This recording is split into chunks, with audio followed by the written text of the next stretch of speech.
I had just landed a $1.2 million contract with a national beauty brand, the kind of deal agencies like mine dream about. We'd outpitched three legacy firms in Chicago, and I had led every strategic move from pitch deck to campaign model. I should have been celebrating. Instead, I was sitting at a long, candle-lit dining table in my in-laws' mansion, nodding politely while my mother-in-law, Judith Parker, lifted her third glass of wine and clinked it for attention. To Grace, she announced with artificial warmth, for finally landing a real job in a real industry, with real qualifications, a Parker through and through. There was an awkward pause, then scattered applause. Grace smiled politely across the table, her eyes flicking toward me in apology. I kept my face still. Grace had gotten the job at Evermore Studio through the digital portfolio I'd helped her build and the certificate program I'd paid for. But Judith didn't acknowledge that. Of course not. What Judith did acknowledge, next, was me. And to Harper, she added, swaying slightly now, who, despite her lack of formal education, has managed to monetize Instagram, quite successfully, I hear. I felt the heat rush to my face. My husband Ethan, sitting beside me, stiffened. Mom? He started. No, let me finish, she said, raising a finger. It's impressive, really, turning a hobby into a career. Very modern, very untraditional. Laughter rippled from the end of the table where her country club friends sat. I swallowed hard. My company, Narrative North, wasn't some influencer gimmick. It employed 27 people, ran full-scale narrative campaigns across 6 states, and had just closed a 7-figure deal based on our IP around emotional consumer journeys. But in Judith's world, if it didn't come with a degree or a legacy surname, it didn't matter. Ethan leaned over and whispered, "Say the word, and we'll leave." I shook my head. Not yet. Let them say it all. Walter, Ethan's father, cleared his throat awkwardly. Harper's firm was just featured in Marketing Innovator Monthly, wasn't it? I gave him a tight smile. Yes. A piece on how brand storytelling drives consumer loyalty. Our agency led a campaign that grew a regional fitness chain's membership by 30% in 90 days. Judith waved a hand dismissively. Sure, but how scalable is that kind of success? These internet businesses burn bright and burn out. Remember Quibi? Quibi spent $1 billion in 6 months, Ethan muttered. Judith turned to him. And you left finance for this storytelling startup? You had offers from Blackwell, from Cardington? I left to build something that matters, Ethan said, his jaw tightening. And Harper's given us all so much, Grace interjected, ever the peacemaker. She helped me get back on my feet when I couldn't see a way forward. Judith snorted. Yes, well, sometimes when people have money to throw around, they like to feel useful. I pushed back my chair slightly. I wasn't going to cause a scene, but I wouldn't let this go unacknowledged either. I'm not trying to feel useful, I said calmly. I believe in building people up. That's what I do, professionally and personally. Judith smiled without warmth. Of course, darling. We all know how much you like to build. From scratch, no less. It's just a shame some things can't be bought, like pedigree or taste. Ethan stood up. Mom, that's enough. But she wasn't done. She raised her glass one more time. To family, she said with a syrupy smile, and to knowing your place in it. This time the silence was suffocating. I stood too. Thank you, Judith, I said, voice calm but cold, for the reminder. I turned to Ethan. I'm calling a car. He followed me into the hallway. You don't have to leave like this. I'll talk to her. You've been saying that for 7 years, I said, pulling my wrap over my shoulders. And for 7 years, she's chipped away at my worth while I smiled through it. He looked genuinely stricken. Please don't go. I stopped at the front door, turning to him. You can stay and finish your dinner, or you can come with me. But either way, I'm done pretending this is okay. Ethan hesitated. I waited for 3 seconds too long, then turned and stepped outside. In the Uber, I stared out the window as the Parker mansion receded behind us like a bad stage set, collapsing in the rearview mirror. My phone buzzed with texts from Grace and Michael. She was out of line. I'm so sorry. None from Judith. I landed back home and did what I always did when something cracked inside me. I acted. By morning, I'd booked a one-way flight to Hawaii and notified my executive assistant. I wasn't running, I was resetting, and this time, I wasn't asking permission. If you've ever been overlooked or belittled after giving your everything, drop a 1 in the comments. Your silence doesn't mean you didn't notice, and your exit might just be your biggest entrance. The ocean was a sheet of glass when I got the notification. I was sitting on the lanai of our Hawaii house, our so-called vacation home, wearing a robe, sipping coffee, and trying to trick myself into believing this was a retreat and not an exile. Notification: $20,900 payment processed to Valmont Country Club. Recurring charge confirmed. I blinked. Valmont Country Club? I hadn't been there once. In fact, I'd actively refused Judith's invitations to their charity mixers multiple times. Then I remembered what Ethan had said last year, something about how Walter's investments had taken a hit, and they were scaling back. I hadn't asked questions then. I trusted him. I clicked through the transaction log, every month, for the last 22 months, from our joint account, on autopay. So while Judith sneered at my new money values, she'd been letting her son use my earnings, our earnings, to maintain her country club access. I set the mug down carefully. My hands were trembling, but not from caffeine. The door slid open behind me. Ethan stepped outside, shirtless, hair tousled. He looked like a postcard husband. Too bad the inside of the envelope was ripped. "Morning," he said. "You're up early." I held up the phone. "Did you forget to tell me we've been paying for your mom's country club membership for almost 2 years?" He froze. Harper, it's not what it sounds like. Isn't it?" I asked quietly. She was embarrassed to ask for help, he said. Dad mentioned they might cancel their membership, and I thought, "You thought I wouldn't notice," I cut in, "that I wouldn't care, that it was easier to fund their lifestyle in silence than to set a boundary. It wasn't about hiding it from you." "But you did hide it." We stared at each other across the tile, salt air thick between us. I wasn't sure what hurt more, the money or the pattern, the way he defaulted to keeping the peace instead of protecting the truth. That afternoon, I went for a run along the cliffs. Sweat trickled down my spine, mixing with salt and adrenaline. With each mile, I peeled back the years. Year 1, when Judith said I was lucky to be welcomed into the family. Year 3, when I quietly paid for Grace's certification and was later referred to as generous but unqualified. Year 5, when I covered Michael's medical bills and Judith said, no one asked her to. I had not just funded their comforts, I had absorbed their disrespect. And Ethan, he had let me. Back at the house, I opened my laptop and pulled up the firm's internal HR ledger. One of my executives, Celia, had flagged something 2 days prior, an internal request by our new strategic consultant, Jessica Lorne, asking for authorization to review operational continuity policies during extended leadership absences. Extended leadership absences. My absence.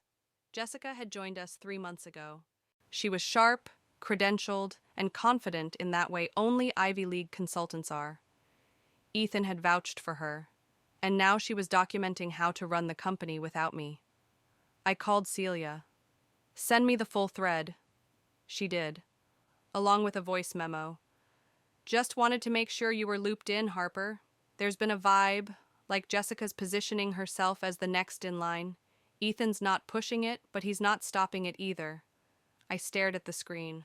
The woman who once gave Ethan a glowing reference on LinkedIn was now angling to take my seat, while I was hundreds of miles away in emotional triage.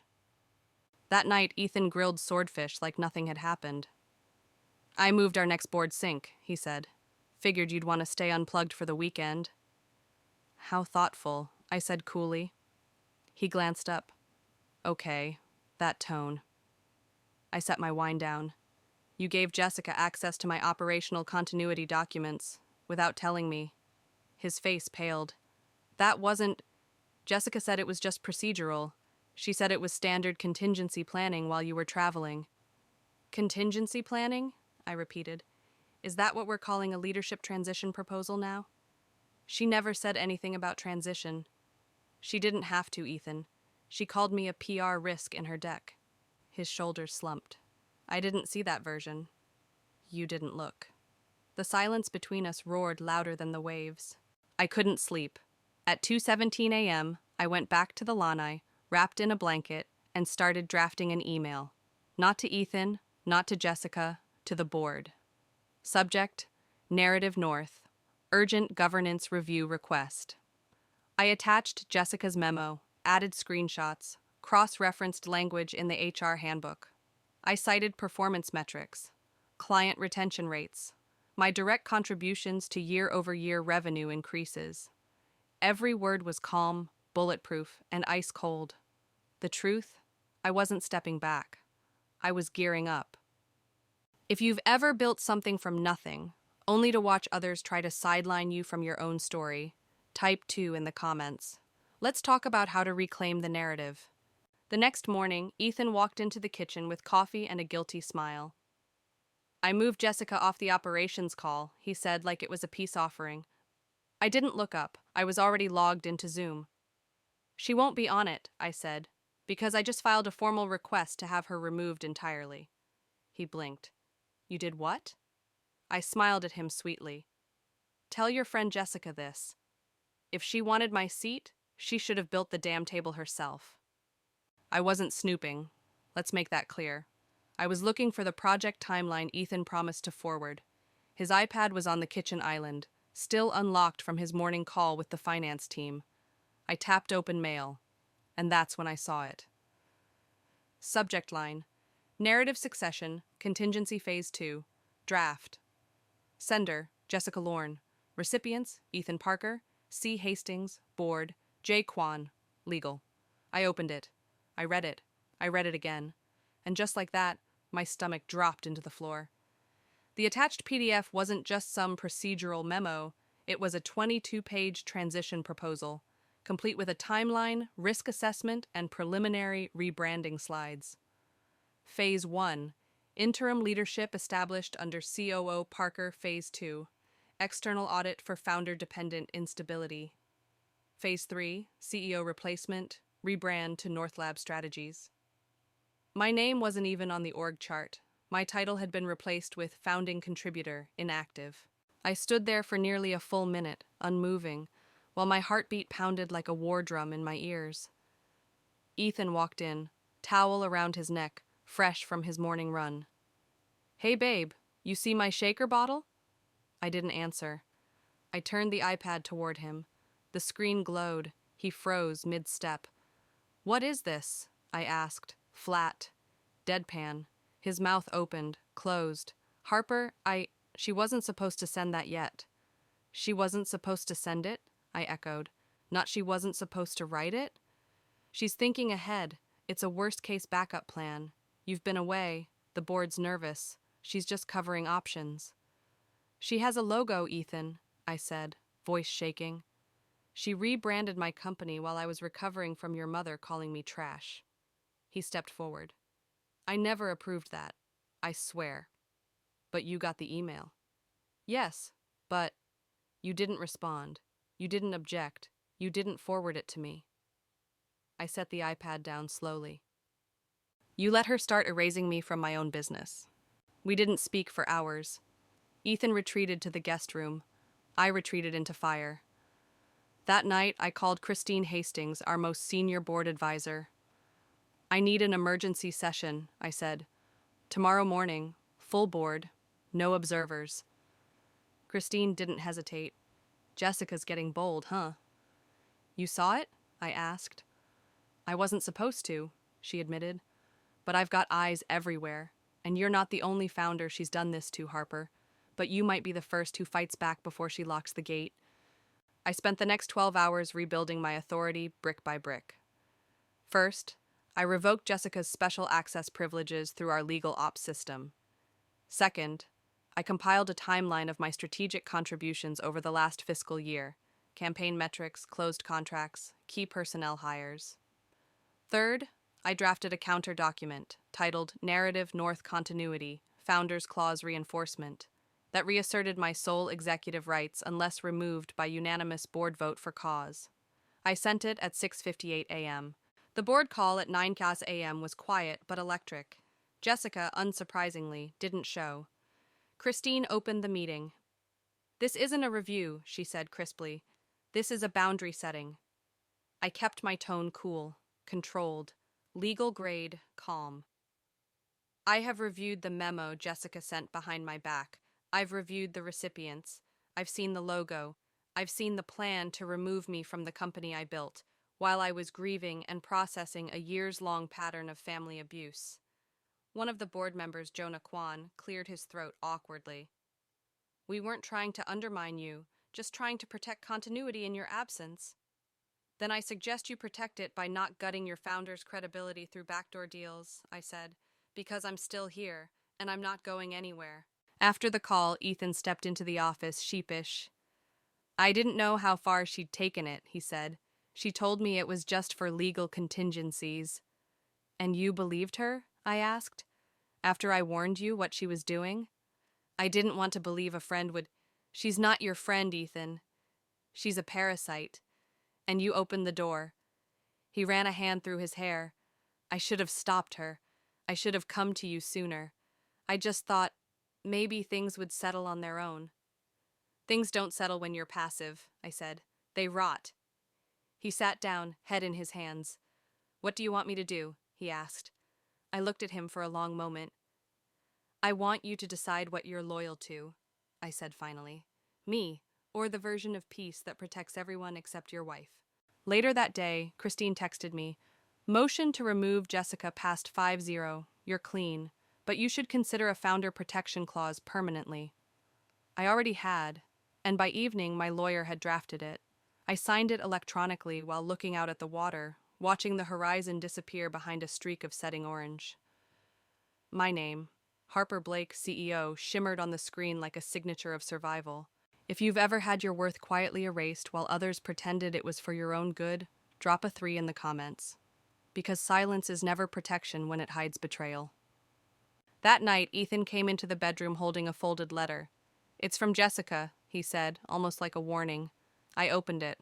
One line was scrawled across the paper. "Tell your wife. We all know who really built this company, and I don't back down."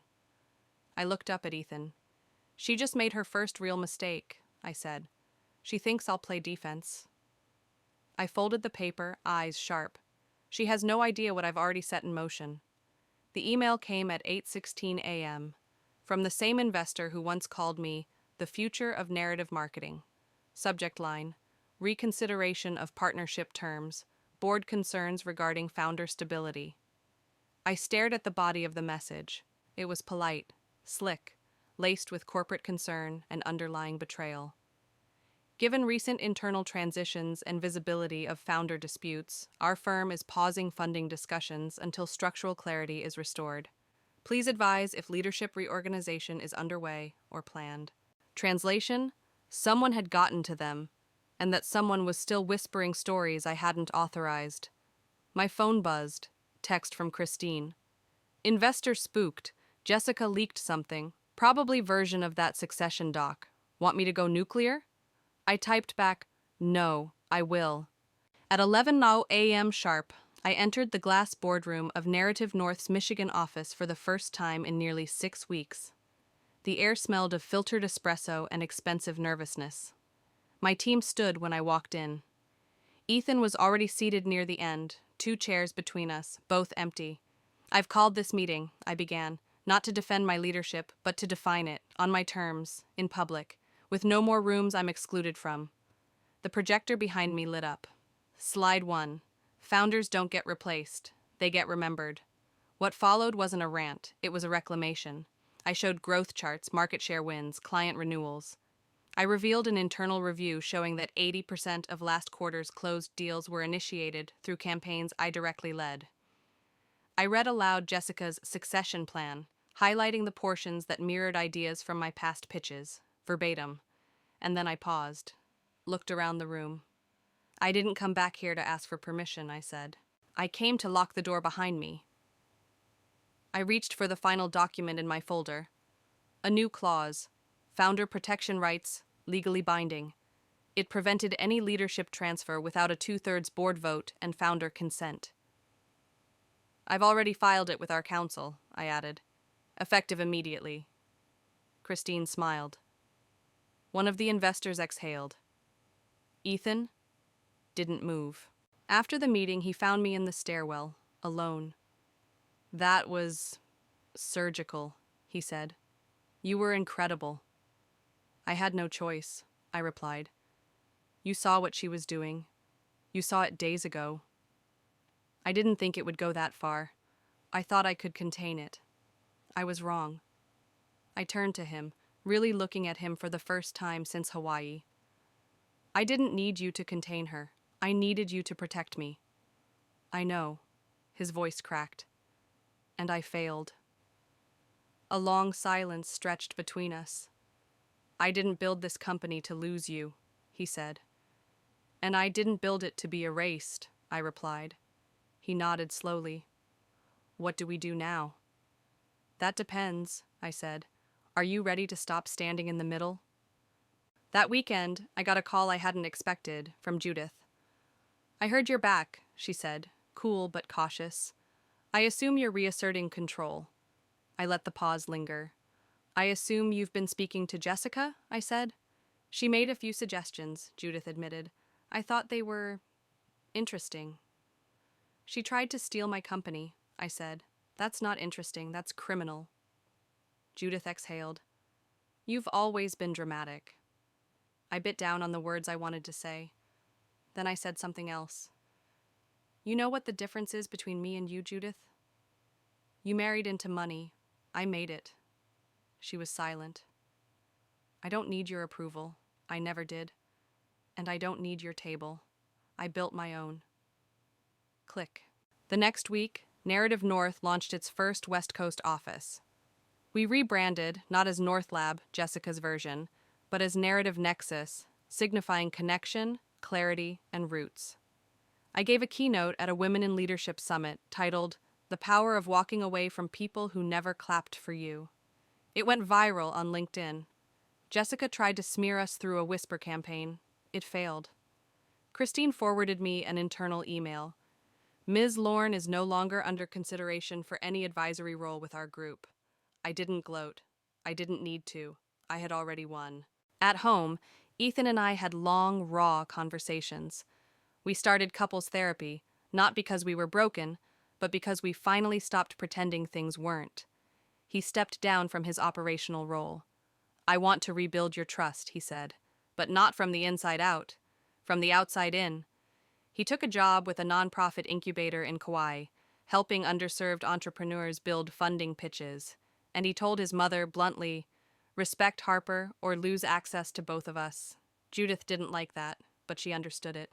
If you've ever had to fight for a seat at someone else's table, only to realize you didn't need the table at all, drop a 4 in the comments. Your voice doesn't need permission. It needs space. 6 months later, I was in New York for a Forbes panel. As I walked off stage, my assistant handed me a sealed envelope. No name, just embossed initials. JP. Inside was a handwritten note. Perhaps you were right. Perhaps you always were. I don't understand you, but I no longer intend to stop you. Judith Parker. I folded the letter and placed it in my bag, next to my acceptance speech for Founder of the Year. Then I smiled. Because for the first time in a long time, I didn't feel like I was proving anything.